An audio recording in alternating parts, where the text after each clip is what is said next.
वाशिमच्या शेलू बाजारमधील नाफेडच्या तूर खरेदी केंद्रावर शेतकरी तुरीची पोती घेऊन खरेदी केंद्रावर आले होते। मात्र काल मालाची मोजणी न झाल्यामुळे त्यांना रात्रभर शेतमालासह केंद्रावरच थांबावं लागलं। या ठिकाणी शेतमाल ठेवण्यासाठी कोणत्याच सुविधा नसल्याने संताप व्यक्त करण्यात आला। वाशिमच्या मानोरामधील पशुधन पर्यवेक्षकाने जनावरांच्या शासकीय औषधांची चोरी करून खासगीत विकल्याचा प्रकार समोर आलाय। या प्रकरणी संबंधित अधिकाऱ्याला निलंबित करण्यात आलेले आहे। वाशिमच्या मालेगाव तालुक्यातील गिव्हाकुटे येथील शेतशिवारात वीज पडून मोठा गोठा जळून खाक झालाय।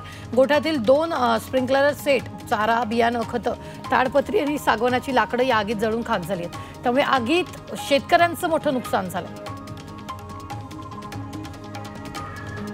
वाशिम उपप्रादेशिक परिवहन कार्यालयाच्या वतीनं मालेगाव शहरात हेल्मेट रॅलीचं आयोजन करण्यात आलं। वाढत्या अपघातांच्या पार्श्वभूमीवर शहरातील प्रमुख मार्गावरून रॅली काढण्यात आली। यामध्ये मोठ्या संख्येनं मोटरसायकल स्वारांनी सहभाग घेतला।